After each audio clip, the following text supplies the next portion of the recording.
Welcome to my India's only free education channel. Kindly subscribe, like and share to the needed one.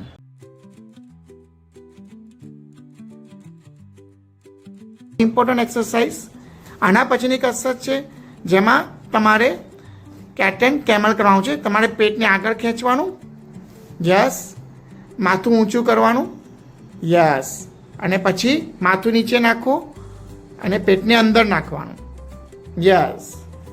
આ cat exercise જેમાં તમે માથું અંદર લીધું છે, પાછળથી કમર બહાર કાઢી બટક્સને અંદર લીધું. કેમલમાં માથું ઊંચું કરો, યસ, બટક્સને બહાર કાઢવાનું અને વચ્ચે કમરની પાછળ ખાડો પાડવાનો. આ વેરી ઇમ્પોર્ટન્ટ એક્સરસાઇઝ છે જેમાંથી તમારી કમર રિલેક્સ થઈ જશે.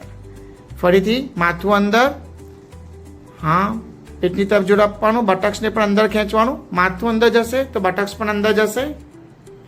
પાછળ તમારે હમ્પ બનાવવાનું, યસ, અને પછી નેક્સ્ટ 10થી 15 સેકન્ડ રોકાયા પછી માથું ઊંચું અને પેટને આગળ ખેંચવાનું અને બટક્સને બહાર કાઢવાનું. It's very important spinal mobilization exercise. એને કહેવાય પેલ્વિક ટિલ્ટિંગ એક્સરસાઇઝ. આ એક્સરસાઇઝ પછી thank you for watching. Please give your comments and feedback. Stay tuned for more upcoming new videos.